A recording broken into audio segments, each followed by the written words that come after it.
La consommation récréative de cannabis se développe en Europe comme aux États-Unis dans les années 60 et 70. Elle devient vite un symbole de contre-culture très apprécié des médias.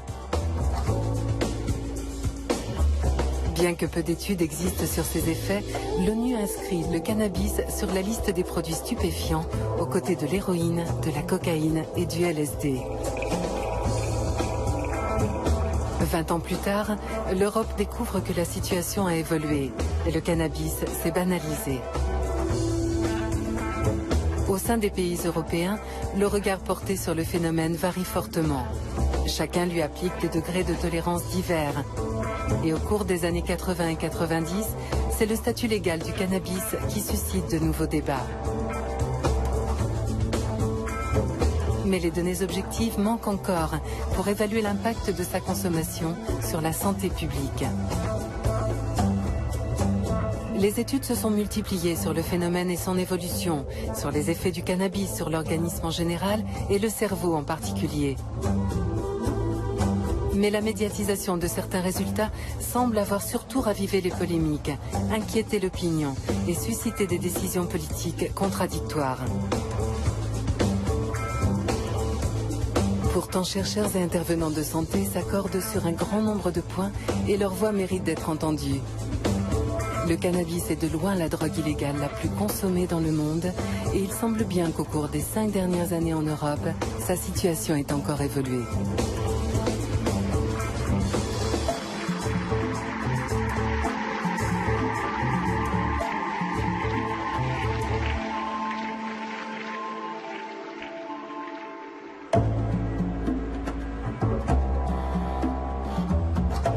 En Europe, la référence en matière de drogue, c'est l'Observatoire européen des drogues et des toxicomanies, un organisme indépendant qui œuvre depuis 1993 pour le compte de la Commission européenne. Notre mission consiste à fournir à l'Union européenne, donc aux responsables politiques, des informations fiables et comparables sur les drogues et les problèmes de dépendance. Nous devons fournir une base objective pour l'élaboration des politiques. Composé d'experts de différentes nationalités, l'Observatoire édite chaque année un rapport sur l'ensemble des drogues légales et illégales en Europe. Fin 2008, il a publié sa première monographie consacrée au cannabis.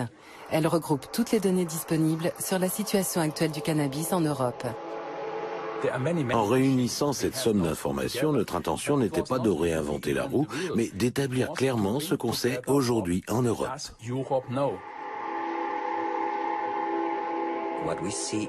Au cours de ces dernières années, depuis 2000-2003, on constate que dans de nombreux pays, la consommation de cannabis semble se stabiliser. Elle a augmenté pendant une dizaine d'années, mais elle a atteint un point où cette progression s'est maintenant interrompue. Aujourd'hui, sur environ 300 millions d'Européens de 15 à 64 ans, 71 millions ont goûté au cannabis, au moins une fois dans leur vie. Et parmi eux, 13 millions déclarent en avoir consommé plusieurs fois au cours du mois écoulé.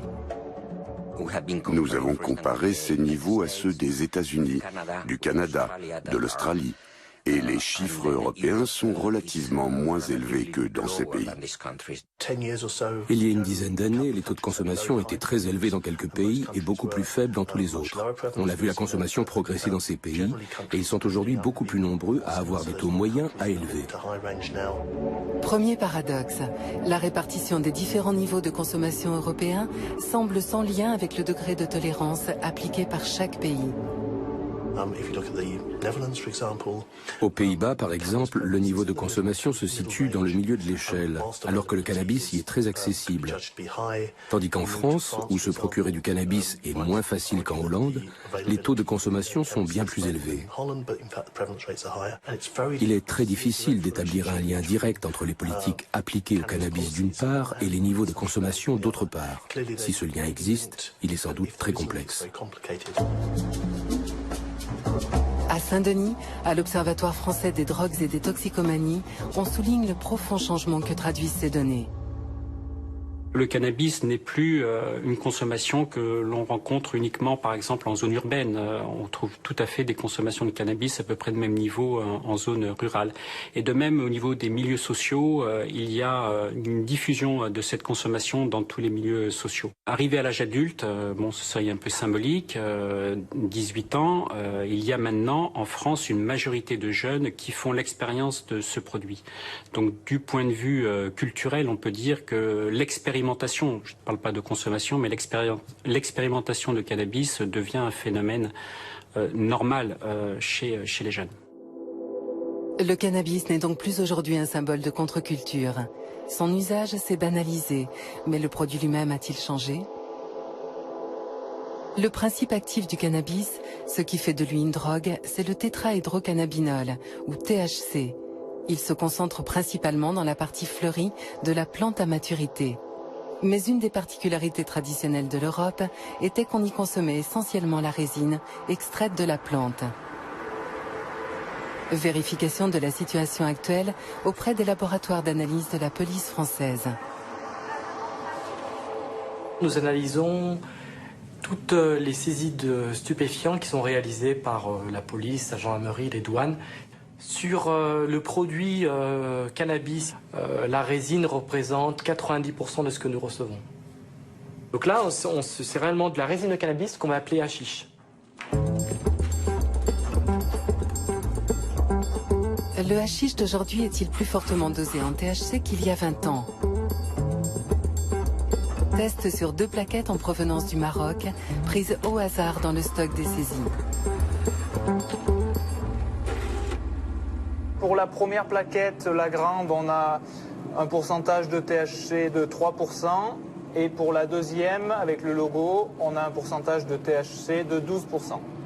Le taux moyen a légèrement augmenté sur 10 ans, où en gros, on a dû passer de 8 à 10% à peu près en taux moyen de THC. Donc c'est extrêmement faible. Mais là aussi, les choses sont peut-être déjà en train de changer. En Europe, nous consommons toujours 70 à 80% de la résine produite dans le monde. En cela, les modes de consommation européens restent très différents de ceux que l'on trouve aux États-Unis, par exemple. Cependant, dans certains pays, le Royaume-Uni notamment, on constate la disponibilité croissante de cannabis produit localement en culture intensive d'intérieur. Et ce cannabis semble avoir des taux de THC plus élevés.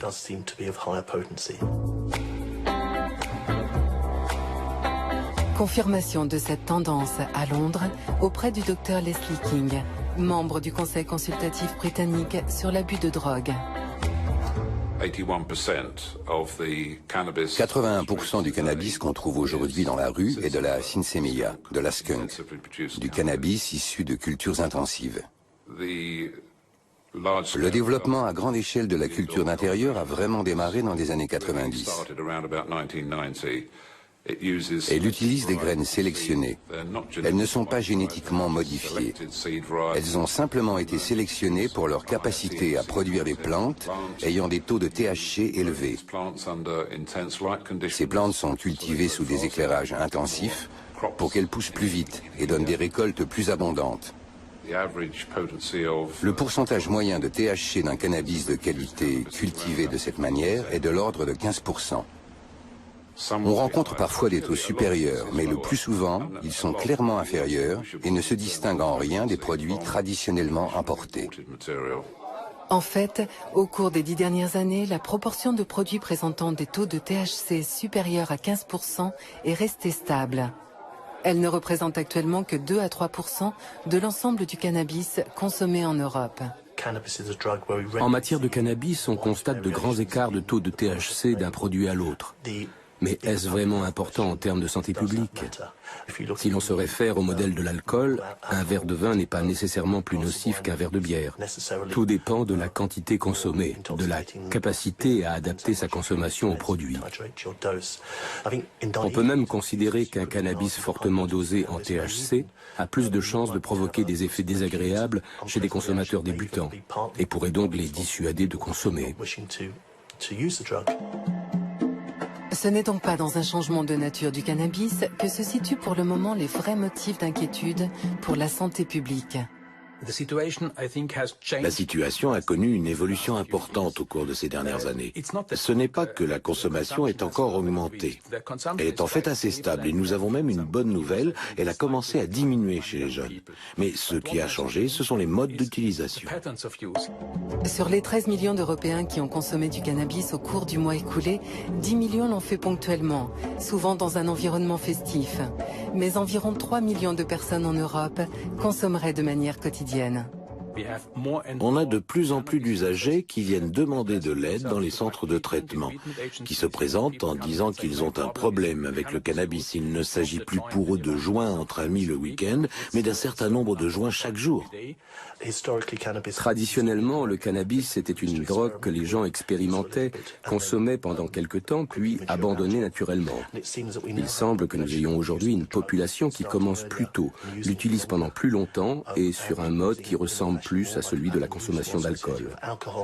Il est clair que cela va avoir sur le long terme un plus grand impact sur la santé publique. En quoi ces nouveaux modes de consommation vont-ils entraîner de plus grands problèmes de santé publique? À Biarritz, Annie Sasko intervient en prévention auprès de jeunes préadolescents surfeurs pour les sensibiliser à cette question. Mais ceux qui en utilisent, à votre avis, pourquoi ils utilisent ces produits? Ils en ont envie. Pour elle, les dangers de la consommation de cannabis sont bien réels, mais ce ne sont pas ceux auxquels on pense de prime abord. Je pense qu'un des problèmes majeurs du cannabis, c'est certainement qu'il se fume et que tous les produits que l'on fume vont aboutir à la formation de produits de combustion, dont des goudrons, des amines polycycliques aromatiques, un certain nombre de composés dont nous sommes sûrs qu'ils sont des cancérogènes. L'essentiel, c'est de ne pas s'installer dans ce type d'habitude. C'est pareil pour le tabac. C'est pas trop grave d'avoir fumé pendant quelques années, mais par contre, il ne faut pas s'installer dans la durée. Aujourd'hui, dans nos pays, l'importance du tabac est évidemment beaucoup plus grande que celle du cannabis, mais c'est quand même préoccupant. On a des jeunes qui vont fumer tous les jours, plusieurs joints par jour. Et donc, si cette consommation s'étale sur un certain nombre d'années, eh bien sûr, on peut attendre tous les risques que l'on voit avec le tabac, parce que ça devient une consommation au long cours qui est dangereuse. Une préoccupation d'autant plus légitime en Europe, où le cannabis est généralement fumé, mélangé avec du tabac. En mélangeant cannabis et tabac, on a non seulement les risques du cannabis, mais aussi ceux du tabagisme associé. Mais à l'inverse, on constate en Europe un changement vis-à-vis du tabac, tant dans les politiques que dans la perception par le public des risques qu'il entraîne. Or, il se pourrait que ce changement ait un effet sur la consommation de cannabis. Il pourrait en partie expliquer le fait que les jeunes, en particulier, commencent à se détourner de son usage.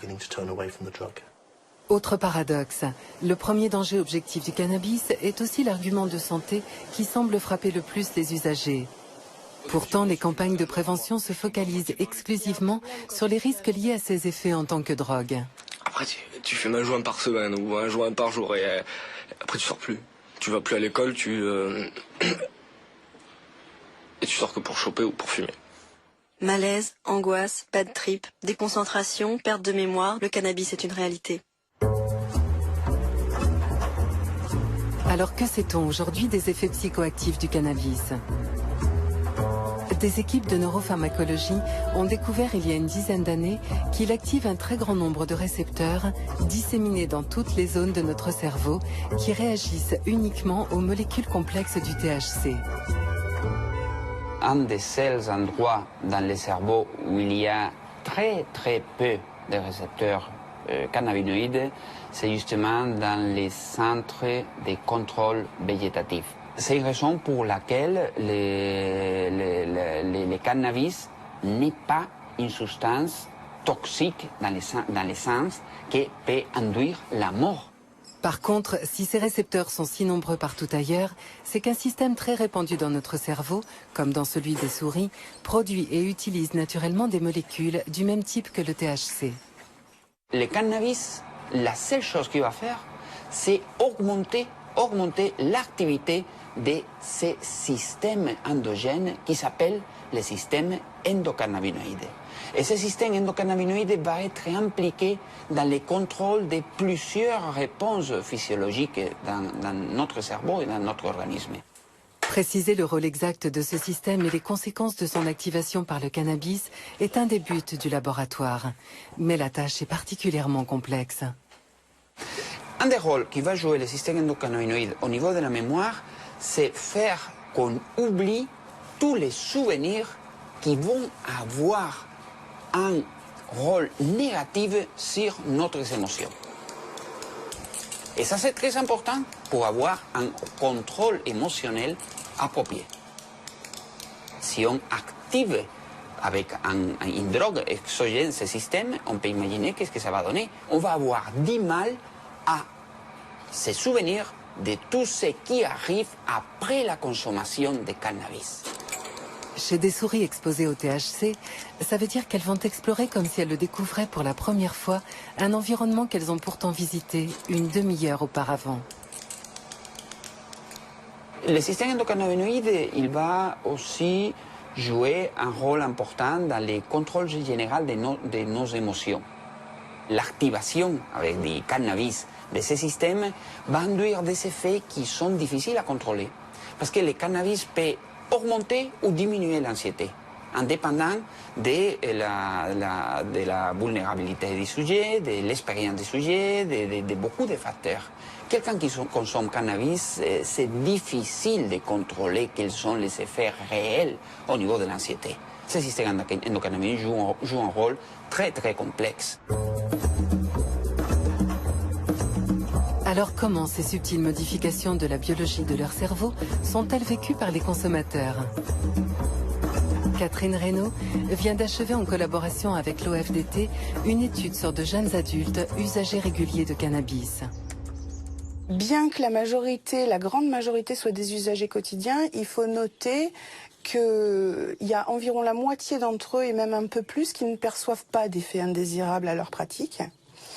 Chez les autres, les effets indésirables sont à leur avis très liés aux situations de surdose, c'est-à-dire les jours où pour une raison ou une autre, ils vont fumer un peu plus.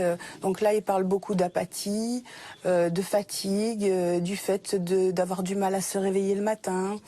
Je crois que c'est moins d'1 sur 5 qui parlent de problèmes de mémoire, mais parce qu'on les interroge sur le sujet. Pour eux, c'est pas forcément un problème majeur dans leur vie. Ça va être plutôt des problèmes de mémoire au moment de la consommation du produit. Globalement, ça leur pose pas de difficultés au quotidien, ça les empêche pas de travailler en tout cas. Très peu d'entre eux parlent d'effets indésirables sur le plan psychologique.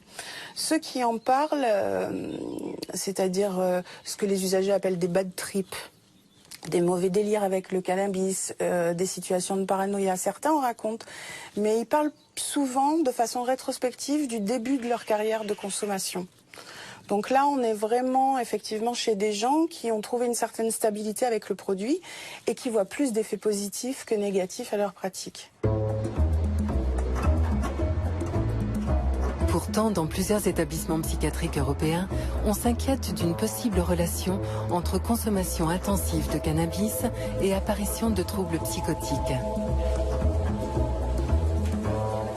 Les pathologies dont on s'occupe émergent au début de l'âge adulte ou à l'adolescence, et que c'est tout particulièrement cette période-là où les jeunes consomment des substances, et notamment le cannabis. Ce qu'on observe, c'est que les gens qu'on voit arriver avec un premier épisode psychotique sont à 70% des consommateurs réguliers, donc au moins une fois par semaine de cannabis. Et on a une tendance à avoir quand même un lien au moins statistique entre le fait d'avoir des symptômes psychotiques et la consommation. À Londres, John Wheaton effectue des recherches à l'Institut de psychiatrie Maudsley. Il a également signé le chapitre de la monographie de l'OEDT consacrée aux effets de la consommation de cannabis sur la santé physique et mentale. La relation entre cannabis et psychose est un sujet débattu dans la littérature scientifique depuis déjà plus d'un siècle. Au début du XXIe siècle, un certain nombre d'études en Nouvelle-Zélande, en Australie, aux Pays-Bas et en Allemagne ont établi l'existence d'un lien entre consommation régulière de cannabis et développement ultérieur de psychose.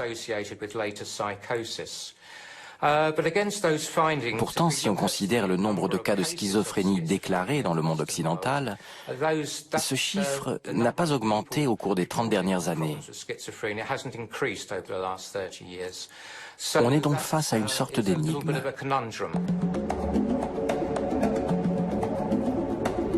Au département des neurosciences de l'Université de Maastricht, l'équipe du professeur Jim Vanos travaille depuis plusieurs années à résoudre cette énigme. On sait qu'il existe un lien entre consommation de cannabis et développement ultérieur de symptômes psychotiques. Mais ce que l'on ne sait pas vraiment, c'est ce qui se passe dans le cerveau. Par quel mécanisme biologique la consommation de cannabis augmente concrètement le risque de développement de ces symptômes. Aux Pays-Bas, le statut légal du cannabis permet l'expérimentation sur des sujets humains. Rebecca Cooper a débuté une série d'expériences au cours desquelles elle étudie les effets neurobiologiques du THC sur le cerveau de consommateurs diagnostiqués psychotiques. On ne constate pas d'augmentation du risque de développement d'une schizophrénie chez tous les consommateurs de cannabis, mais seulement chez un petit groupe d'usagers. Ce qui conduit bien sûr à l'hypothèse, à la certitude même, qu'il existe des différences de sensibilité à la faculté du cannabis d'induire des psychoses. Après administration de THC, les patients sont introduits dans un scanner de très haute définition. L'objectif, rechercher des interactions possibles entre les modifications neurobiologiques induites temporairement par le THC et celles qui sont habituellement associées aux symptômes psychotiques. Des symptômes psychotiques comme les visions ou les hallucinations ont été associés à un excès de production de dopamine dans une certaine région du cerveau. Et les études sur des animaux ont montré que le THC entraîne également une augmentation de la libération de dopamine dans cette zone. Donc l'idée est que le THC favorise peut-être le risque de développement ultérieur de symptômes psychotiques par l'augmentation de la production de dopamine qu'il induit dans le striatum. Ces expériences dévoileront peut-être une des clés du lien qui associe chez certains cannabis et psychose, mais à l'échelle de la santé publique, le message est déjà clair. D'informer que tout le monde n'a pas les mêmes effets avec le cannabis, c'est une notion extrêmement importante. Et que s'ils ont des effets un peu bizarres, s'ils se sentent pas bien, c'est peut-être pas la peine de continuer. Ils peuvent aussi dire qu'ils ont la migraine quand ils fument, ou bien qu'ils sont allergiques tout simplement, se considérer eux-mêmes comme allergiques. C'est en tout cas un message qu'on fait passer à nos patients, pour lesquels là on sait que nos patients psychotiques qui fument généralement se mettent dans des situations où ils aggravent leurs symptômes. Je leur dis parfois, jeter de l'huile sur le feu, c'est pas la peine. C'est peut-être pas ça complètement qui vous a rendu malade, mais en tout cas, c'est un élément qui ne vous aide pas à vous stabiliser, qui ne vous aide pas à aller mieux. Lorsqu'on parle du lien entre cannabis et schizophrénie, on parle d'un tout petit nombre de personnes. L'ensemble des consommateurs de cannabis a une probabilité extrêmement faible d'être confrontés à ce type de problème. Alors pourquoi les demandes d'aide pour des problèmes liés au cannabis ont-elles augmenté de façon si spectaculaire en Europe au cours de ces dernières années? À Strasbourg, à l'antenne téléphonique du dispositif Drogue, Alcool, Tabac, Faux Services, on constate cette tendance, mais on souligne la variété des motifs d'appel. On a beaucoup d'appels, puisque je crois que c'est 200 000, autour de 200 000 entretiens par an. Et la part du cannabis est très importante dedans. Le premier produit, bon, c'est l'alcool. Mais après vient le cannabis, ça représente à peu près 35% de nos appels. Alors ce qui est intéressant, c'est à l'intérieur, quand on creuse un peu, on s'aperçoit qu'il y a une part sont des consommateurs, à peu près 40%, et 60% sont des parents. Les mères qui, et c'est pas du tout un cliché, retournent les poches de leurs enfants avant de mettre dans la machine, ils trouvent une petite barrette de shit, ils appellent complètement affolés, etc. Ouais, je fume plusieurs joints par jour. À l'école, c'est dur d'enregistrer quelque chose en étant défoncé. Partout, les campagnes, tout, c'est sur les jeunes parce que c'est massif, effectivement. C'est massif au niveau de l'expérimentation, c'est-à-dire que j'essaye, c'est festif, j'essaye, et puis voilà, puis bien souvent ils arrêtent. Même si on écrit ce qu'on entend, c'est clair, à la fin de la journée, on n'a rien enregistré. Moi, j'ai fait un trimestre comme ça. Il y a eu une campagne cannabis à destination des jeunes. La majorité des appels étaient des 35-45 ans. On essaie de savoir les raisons pour lesquelles la personne consomme, etc. Il y a un certain nombre d'appels où c'est suffisant. C'est-à-dire, quelque part, c'est mieux appréhender une situation dans laquelle je me trouve quand je consomme, reposer finalement ses propres repères et prendre conscience de ce que je fais. Mais des cas, c'est pas suffisant. Donc effectivement, là, on a une orientation.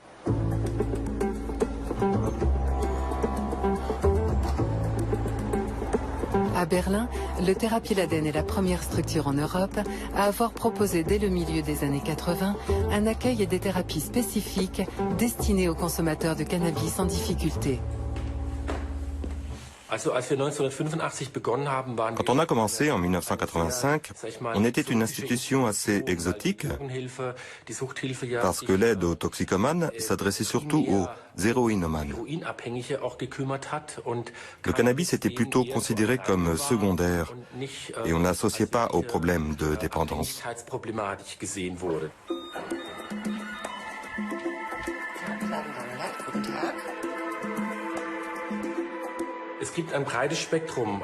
Le panel des gens qui viennent est assez large. Des jeunes à partir de 14 ans jusqu'à des personnes d'une cinquantaine d'années. Nous touchons tous les âges. Les consommateurs de cannabis en difficulté qui nous consultent ont en moyenne 25 ans. Ils ont une dizaine d'années de consommation derrière eux et rencontrent des problèmes depuis quelque temps déjà.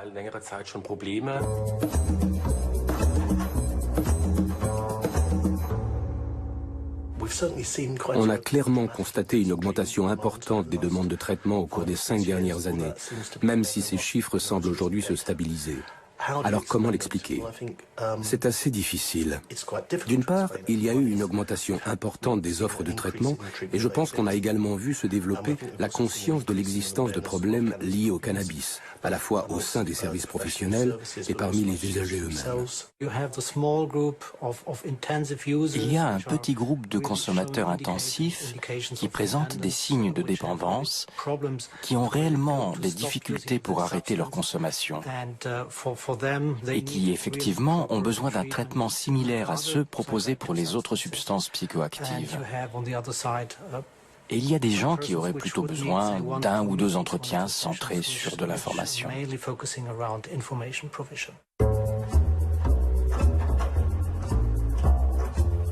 Contrairement à une idée communément répandue chez les consommateurs, le cannabis serait donc susceptible d'entraîner une dépendance?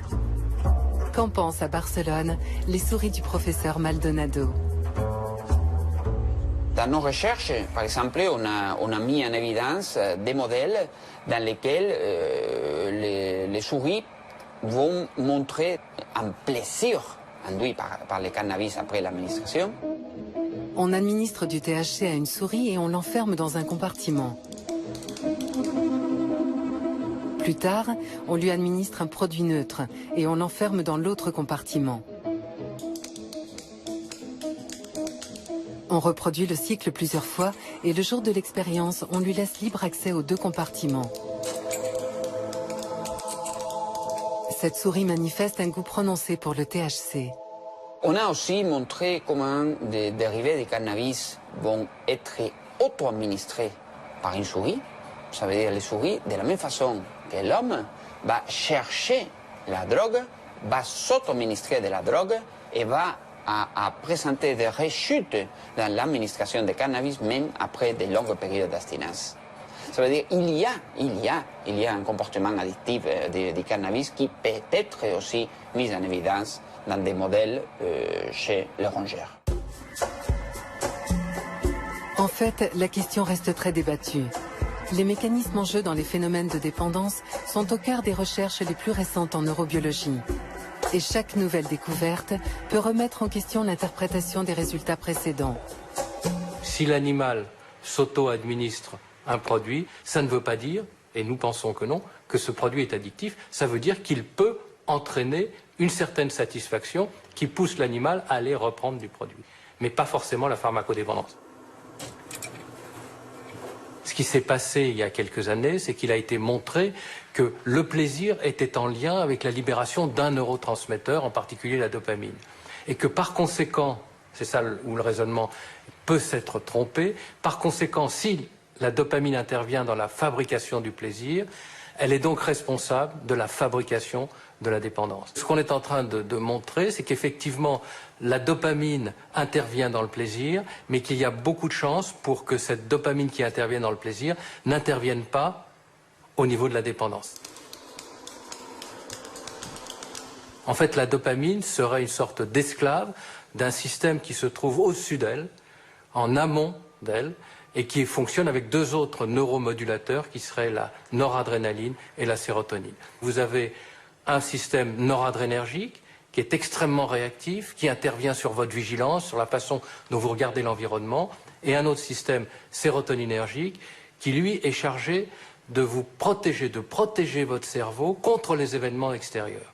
Et ce que nous pensons avoir trouvé, c'est que lorsque l'on prend des drogues de façon répétée, on active ces deux systèmes et que la conséquence biologique de cette activation, c'est un découplage. C'est-à-dire que chaque système qui normalement est contrôlé par l'autre et réciproquement, eh bien chaque système devient autonome et il part tout seul, soit vers une pulsion très forte, vers quelque chose, et d'un autre côté, un sérotoninergique qui ne réagit plus, c'est-à-dire qu'il n'y a plus de contrôle des impulsions. Donc là, vous êtes dans la pharmacodépendance. À l'appui de cette nouvelle théorie, l'équipe de Jean-Paul Tassin a démontré que les amphétamines, la cocaïne, l'héroïne et l'alcool entraînent ce découplage. En ce qui concerne le cannabis, eh bien, quand on a essayé de l'injecter à plusieurs reprises, comme on fait pour les autres produits, aux animaux, c'est pas du cannabis qu'on a injecté, mais du tétrahydrocannabinol, à ce moment-là, on n'obtient pas de découplage. Donc on a la notion que le tétrahydrocannabinol en tant que tel ne peut pas entraîner de dépendance. Mais l'exemple du tabac est venu nuancer cette affirmation. La nicotine, eh bien, en tant que telle, elle est considérée comme étant le produit actif du tabac. Or, si on prend la nicotine toute seule, chez l'animal, il n'y a pas de découplage. Il se trouve qu'il y a 3000 autres composants dans le tabac et que parmi eux, il y a ce qu'on appelle des inhibiteurs de monoaminoxydase. Et si on mélange la nicotine et ces produits et qu'on les injecte à l'animal, à ce moment-là, on a le découplage.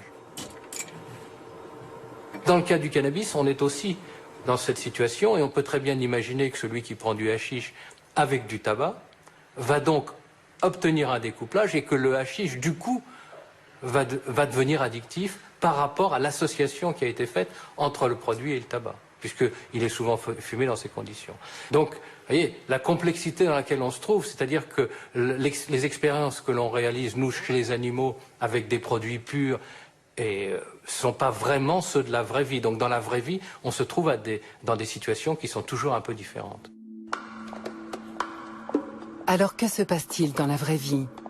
Qui sont les patients qu'on oriente vers des services d'addictologie pour des problèmes de cannabis? Les profils habituels, ce sont des personnes qui ne consomment pas que du cannabis, donc elles consomment du tabac, elles consomment de l'alcool, d'âge moyen, ce que j'appelle l'âge moyen, c'est entre 18 et 35 ans. Ils viennent parce qu'un certain nombre de dommages, un certain nombre de gènes commencent à s'installer. La première des gènes, elle est assez simple. C'est une gène qui est le fait de ne pas pouvoir s'abstenir de consommer ce produit. C'est d'une certaine manière, dit avec d'autres termes, la notion de dépendance qui s'installe. Une dépendance qui peut parfois amener le docteur Benyamina à proposer une hospitalisation de courte durée pour sevrage. Longtemps, on a pensé que le cannabis n'était pas capable de provoquer un syndrome de sevrage. Parce qu'on avait ce biais de réflexion qui recherchait un syndrome de sevrage qui était connu, c'est-à-dire celui de l'alcool, sudation, palpitation, sueur, ou celui de l'héroïne qui était douleur. Voilà. Le cannabis a un vrai syndrome de sevrage. On a affaire à des insomnies, des fasciculations, c'est-à-dire des petites contractures musculaires. On a une irritabilité. Parfois, on peut avoir un syndrome dépressif, un syndrome dépressif discret mais existant. Comment cette dépendance est-elle vécue par ceux qui cherchent à s'en débarrasser? Histoire d'Élodie, 33 ans. Je suis la maman de 2 enfants. En fait, ça faisait très longtemps que je fumais, depuis que j'avais l'âge de 15 ans à peu près. Chaque grossesse et premiers mois à la maison avec le nourrisson ont été des périodes de sevrage que j'ai très bien vécues. Et il y avait toujours un moment où je me disais, ah bah tiens, une petite taffe, exceptionnellement. Et rapidement, je replongeais dans un usage excessif et sans mesure. Quand j'ai vu que malgré tout l'amour que je pouvais porter à mes enfants, c'était pas suffisant pour m'empêcher de fumer. Ça m'a quand même vraiment inquiétée. Sans parler voilà, que ça avait une tendance aussi à m'isoler, à me rendre un petit peu paranoïaque en fait.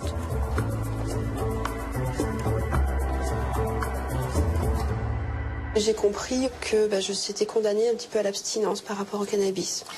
Parce que jusqu'à présent, vous pensiez pouvoir consommer? Voilà, jusqu'à présent, je pensais que m'arrêter me donnerait suffisamment de force et de recul pour pouvoir en user avec modération. Et en fait, non, je me rends compte que j'ai une grande faiblesse par rapport à ce produit et que je retourne tout de suite dans l'excès et en consommer de manière immodérée et irraisonnable. Ça fait un an que je le vois à raison d'une fois toutes les 6 semaines. C'est un suivi assez à distance un petit peu, j'ai envie de dire. Alors qu'est-ce que vous envisagez pour éviter de rechuter cette fois? Rien d'autre que la volonté, les bénéfices que j'ai retirés de l'arrêt. Vous les sentez là? Ah oui, non, ça a été immédiat. Une ouverture au monde, plus de dynamisme. Je me sens mieux dans ma vie, mieux dans mes baskets, plus prête à affronter mes problèmes. Et voilà, une meilleure estime de moi. Et donc là, c'est comme si je réintégrais mon corps, je réintégrais ma vie, je reprenais un petit peu le contrôle de ma vie, des événements, après un long sommeil, quoi. Donc voilà, j'étais en jachère. L'école de Charles O'Brien, avec George Woody, avait fait un travail qui est resté célèbre. Il a été publié dans la revue Addiction en 1993, dans lequel ils avaient comparé le pouvoir de dépendance des produits. Et c'est à ce moment-là, on s'est rendu compte de quelque chose d'extrêmement important. Le produit, si vous cumulez l'intensité de la dépendance, et vous faites un histogramme, le premier produit qui a le pouvoir de dépendance le plus élevé, c'est le tabac. Suivi ensuite par la cocaïne, 3e position l'héroïne, 4e position l'alcool, et le dernier, c'est le cannabis. Ce qui expliquerait pourquoi une part non négligeable des 3 millions d'Européens qui consomment quotidiennement du cannabis ne rencontrent aucun des problèmes habituellement associés à une dépendance aux drogues. Les usagers réguliers qu'on a interviewés sont majoritairement des usagers quotidiens. Et pour le regard de santé publique, sont des usagers qui sont très intensifs. Puisque dans le groupe, on a des gens qui peuvent fumer jusqu'à 20 joints par jour. Pour la grande majorité, on est dans une consommation de 5 à 6 joints quotidiens. Pour eux, qui sont majoritairement des gens qui sont insérés, qui ont réussi leurs études, qui travaillent, le cannabis ne leur a pas posé de difficultés sociales. C'est-à-dire que ça les a pas empêchés de conduire leur vie comme ils l'entendaient. Selon moi, une consommation intensive, même si le sens d'intensif peut être discuté, disons une consommation quotidienne, a sûrement des conséquences, mais n'implique pas forcément des performances diminuées. C'est comme pour l'alcool. Même avec une consommation régulière, on peut rester tout à fait capable d'accomplir de nombreuses tâches. Ça dépend des individus, en fait, de la façon dont la consommation de cannabis s'intègre dans le quotidien. Donc on ne peut pas fixer un seuil de quantité. Cependant, il y a une chose qu'on peut dire clairement. La consommation de cannabis est problématique lorsqu'elle commence très tôt, dans l'adolescence. Les dangers d'une consommation précoce sont sans aucun doute le point sur lequel les chercheurs de tous horizons semblent s'accorder. La période de la préadolescence à la fin de l'adolescence est une période tout à fait cruciale en termes de maturation cérébrale. Le rôle des cannabinoïdes au cours de cette période-là commence à être un tout petit peu étudié, et pour l'instant encore relativement mal connu, mais manifestement le système endocannabinoïde joue un rôle dans cette maturation-là. Lorsqu'on expose des rats au cours de la période péripubertaire, on dira adolescent, on observe des modifications à très long terme chez le rat devenu adulte et qui concernent notamment des anomalies de filtrage sensoriel, des anomalies attentionnelles, des anomalies dans les interactions sociales. On sait que les mêmes tests faits chez des rats qui ont été exposés cette fois-ci avec les mêmes doses, même durée, mais à l'âge adulte, induisent un profil d'anomalie complètement différent et beaucoup plus minime. Si nous supposons que le modèle que l'on propose, à savoir ce découplage, est le bon, ce découplage, ou plutôt ce couplage, il s'est mis en place après la naissance. L'individu, quand il naît, il a relativement peu de systèmes modulateurs qui sont en place. Certains ont atteint leur cible, mais relativement peu. Et les interactions qui vont se créer entre ces systèmes vont se faire en fonction de l'environnement et au cours des premières années et jusqu'à l'adolescence. Donc, la solidité de ce couplage dépend de l'histoire de l'individu. Et donc, par conséquent, la proportion ou la propension à défaire ce couplage suivant les drogues dépend de l'histoire de l'individu. Ce qu'on est sûr, c'est que l'un des principaux facteurs pour les pronostics de l'addiction et pour la vulnérabilité à consommer d'autres drogues, c'est l'âge dans lequel la première consommation de drogue a eu lieu, n'importe laquelle. Si on a une consommation d'alcool, de cannabis, de tabac très très tôt dans la jeunesse, ça va être un facteur pronostic négatif pour l'addiction. Actuellement, dans les parcours, l'initialisation de cannabis en moyenne se fait au cours de la 16e année, à 15 ans, 15,2 ans. Donc, symboliquement, passage grosso modo du collège au lycée. Mais on constate, et cet âge est relativement stable. On ne peut pas dire qu'il y ait une très forte accroissement de la précocité. Par contre, on note quand même dans les enquêtes une proportion non négligeable de jeunes qui commencent le cannabis à déjà des âges beaucoup plus précoces, 13, 12 ans, même certaines enquêtes on va jusqu'à 11 ans. Et là, c'est là où se situe un des facteurs de gravité. Ce sous-groupe de jeunes adolescents particulièrement vulnérables, que l'on retrouve partout en Europe, présente un profil très différent de celui des adultes en situation de dépendance. À Paris, au centre Émergence, Olivier Fan dirige une consultation qui leur est entièrement consacrée. On accueille sur la consultation jeunes usagers les adolescents et leurs parents qui présentent des problèmes de conduite addictive, que ce soit essentiellement cannabis, alcool, tabac et jeux vidéo. Nous, les parents, on ne s'en est pas aperçus qu'ils fumaient du cannabis. C'est en fait une personne qui était dans le collège où il était qui nous a prévenus. Il se renfermait beaucoup sur lui, il voyait plus personne, il s'isolait dans sa chambre et plus rien ne l'intéressait. Souvent, les parents constatent qu'il y a une chute du rendement scolaire avec une imputabilité probable du cannabis ou de l'alcool. Ça, c'est la première raison de consultation. La deuxième, ça va être l'ambiance familiale, le non-respect des règles, l'impression qu'il n'y a plus aucune accroche avec l'adolescent. Les enquêtes montrent qu'il y a des liens évidents entre difficultés scolaires, difficultés familiales et consommation de cannabis. Après, de savoir dans quel sens s'établit le lien, c'est beaucoup plus complexe. Mais il y a des liens évidents.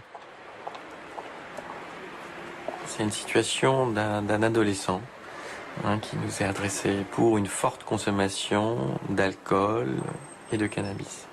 Cette consommation a des répercussions sur le plan scolaire, puisqu'il n'est plus scolarisé et qu'il n'a plus projet d'avenir.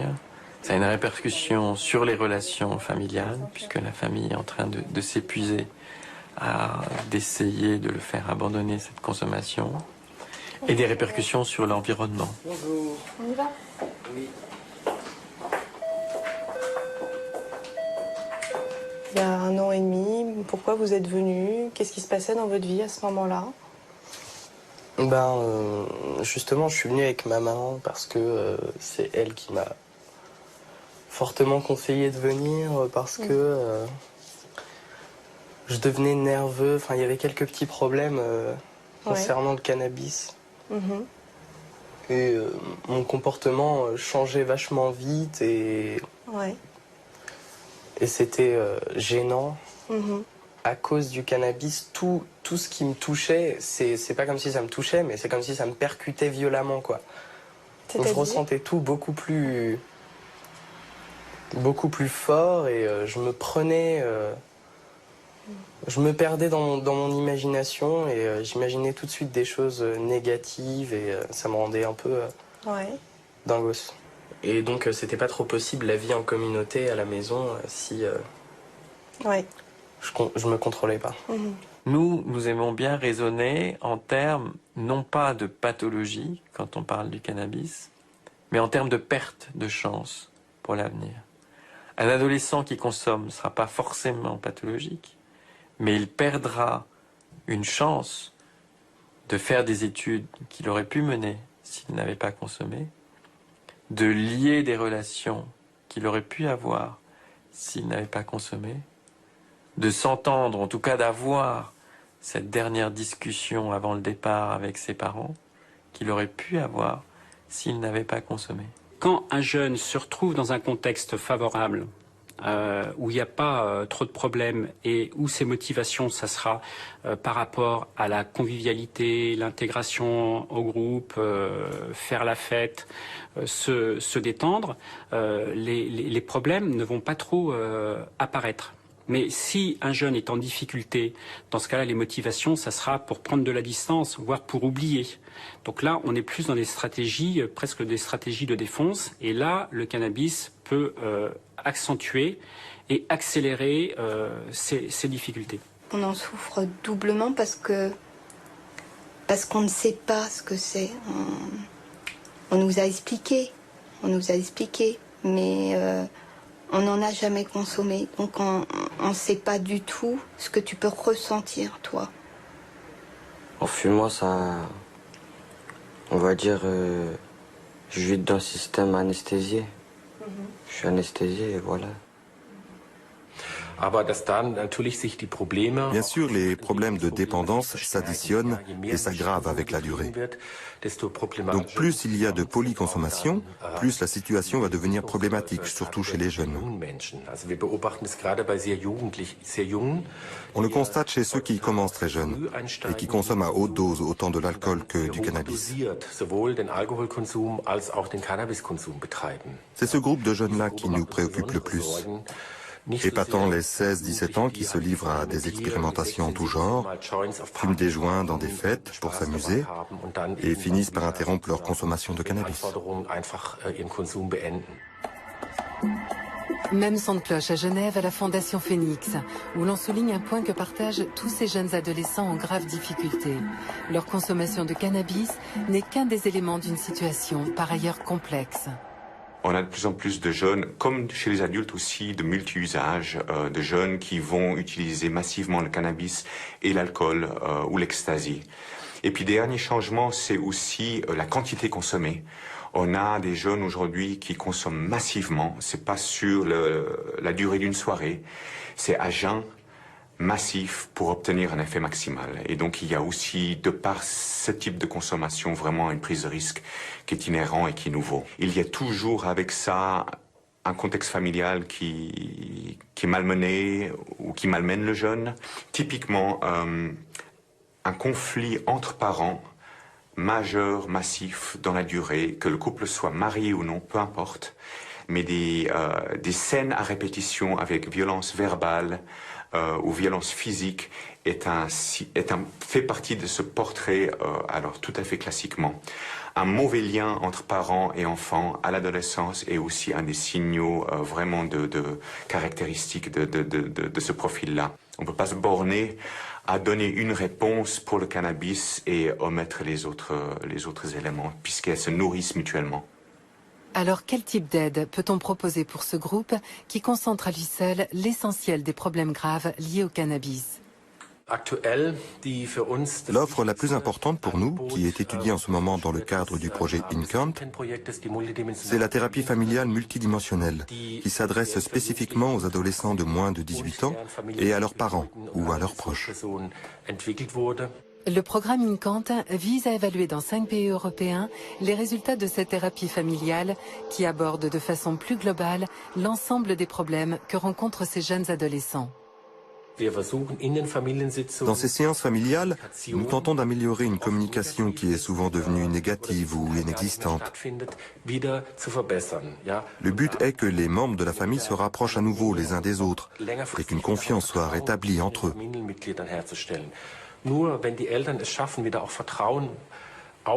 Ce n'est que si les parents parviennent à regagner la confiance de leurs enfants qu'ils retrouveront une autorité parentale et pourront leur dire ce qu'ils ont le droit de faire ou pas. À Genève, la famille Bûcher a suivi avec Philippe Nielsen la thérapie familiale que teste le programme InCant. C'est une des situations qui m'avait été orientée par la justice. Quentin, qui à l'époque, sauf erreur, avait 15 ans, était en prison. Il avait été emprisonné pour trafic de cannabis. Ça a été un réel choc, même si on savait qu'il fumait, comme tous les jeunes fument. Je crois que quand on voit la police fouiller la chambre de son fils, la mettre à sac pour chercher... Au début, on n'a pas vraiment réfléchi à ce qu'on voulait. On voulait quelqu'un qui nous aide et puis qu'on puisse travailler là-dessus parce que on était tous en détresse, quoi. On est arrivé ici pour moi, principalement, et le problème, il n'était pas qu'à mon niveau, je trouve, personnellement. C'était sur la famille.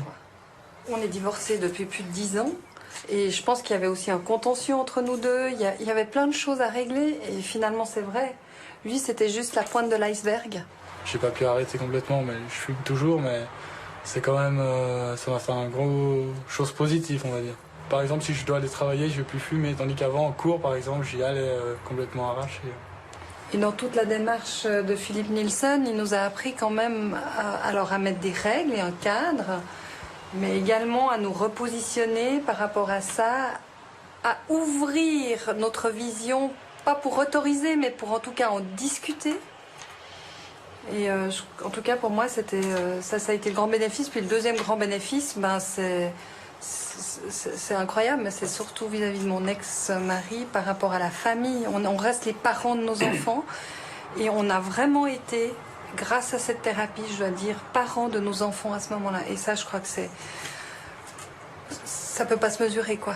Je crois que ce programme InCant qui donc teste l'efficacité d'une forme de thérapie familiale, mais aussi extrafamiliale sur sol européen, je crois donne un autre souffle à la prise en charge des jeunes avec ces problèmes-là aujourd'hui. Il ne s'agit pas de condamner les drogues en tant que telles, mais d'éviter des consommations abusives dès le plus jeune âge. Et je pense qu'on doit se concentrer sur ces aspects pour diminuer les risques et intervenir vite et efficacement quand des problèmes surviennent.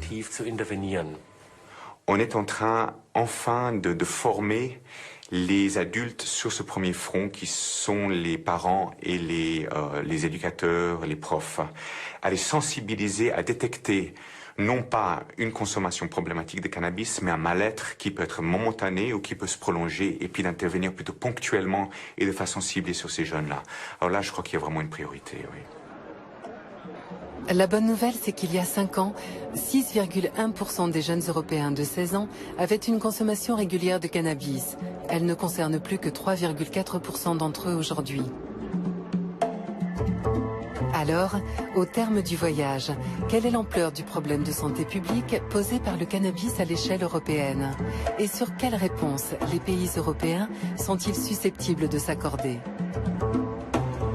À Paris, où l'on sent que les polémiques sont encore vives, on souligne les limites des réponses que peuvent apporter les scientifiques sur le sujet.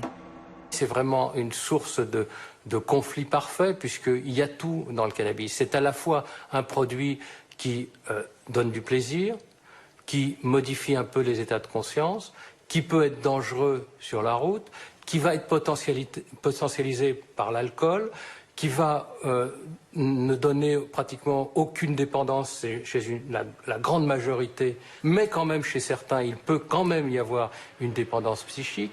On ne sait pas si elle est vraiment due au cannabis seul ou si elle est due au fait que les individus avaient pris de l'alcool en même temps ou l'avaient fumé en présence de tabac. Donc vous voyez, rien n'est résolu. Est-ce que le cannabis va entraîner des problèmes de psychose?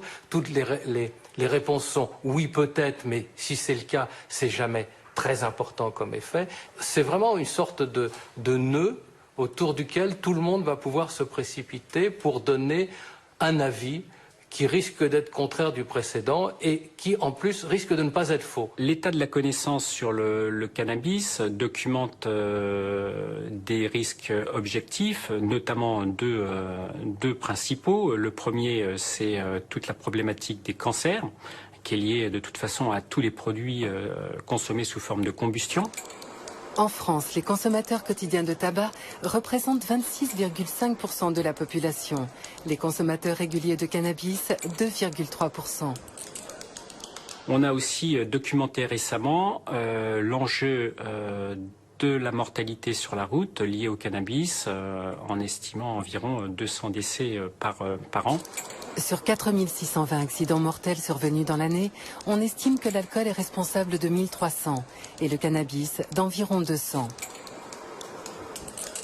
En France, les enjeux majeurs de santé publique, c'est avec les produits, le tabac et l'alcool. On est là en termes de coût social, en termes de mortalité liée à la consommation de ces produits, sur des ordres de grandeur qui sont sans commune mesure avec le cannabis. À l'Observatoire européen, on souligne plutôt la constance des avis rendus au fil du temps par les comités d'experts des différents pays. Les gouvernements de nombreux pays, l'Australie, le Canada, la Nouvelle-Zélande, les États-Unis et en Europe, la Suisse, l'Angleterre, la France, ont cherché à comprendre quels sont les véritables dangers du cannabis et quelle est la meilleure réponse face au cannabis. Nous avons relevé 3 points que l'on retrouve dans toutes ces études. Premier point, le cannabis n'est pas un produit inoffensif. C'est très clair dans toutes les études. Ce n'est pas de l'eau pure. Il y a des risques associés à sa consommation. Néanmoins, le second point stipule que ces dangers ont été surévalués, exagérés dans la façon dont le cannabis est présenté au public et dans la manière dont son usage est régulé par les législations. Le troisième point est plutôt une recommandation que l'on retrouve dans tous ces travaux. Au lieu de sanctions pénales, la meilleure façon de répondre à l'usage illicite du cannabis serait d'appliquer des solutions alternatives, comme par exemple des amendes, un traitement ou une assistance si besoin, ou des sanctions administratives. Chaque fois qu'un comité scientifique a été consulté par son gouvernement sur la question du cannabis, ses conclusions ont été similaires. Alors pourquoi les pays européens ne s'appuient-ils pas sur ce socle commun pour harmoniser leur politique ? Nous allons aussi loin que possible, mais j'imagine que derrière cette question, vous me demandez jusqu'à quel point nous influençons les politiques. Et si c'est le cas, eh bien, sachez que ce n'est pas notre rôle. Nous fournissons nos informations et nos analyses aux politiques et il leur appartient ensuite de prendre leurs décisions. Il y a de nombreuses différences, mais je pense qu'elles découlent toutes du fait que la législation internationale impose, avec quelques réserves, l'obligation de considérer la possession de cannabis comme un délit.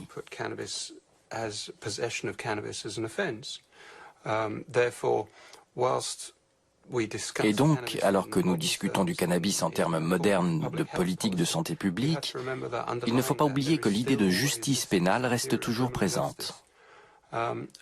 Donc, chaque pays cherche à trouver un équilibre entre la dimension pénale et la dimension de santé publique. La controverse autour du cannabis, ou plutôt la différence d'approche, qui fait que l'on peut être gardé une nuit au poste de police dans certains pays, alors que l'on peut acheter librement dans d'autres, reste une réalité qui va, je pense, continuer à susciter des discussions. En fait, les questions de santé publique posées par la banalisation du cannabis ressemblent beaucoup à celles que suscitent nos consommations massives de drogue légale. Elles nous renvoient finalement aux ambiguïtés de notre attitude à leur sujet. Il n'y a pas de politique européenne commune sur l'alcool. L'âge légal varie, qui peut en acheter, en boire, où l'on peut en boire. Il n'y a pas non plus de politique commune européenne en matière de tabac. Là encore, l'âge légal, les lieux où on peut en consommer ou pas. Le cannabis est différent en ce qu'il est une drogue illégale et non une drogue légale, dont le marché est régulé. Mais on évoque souvent ces trois produits ensemble pour les comparer. Alors comparons les politiques qui les concernent. Il n'y a aucune politique européenne commune sur ces sujets. Pourquoi y en aurait-il une sur le cannabis ?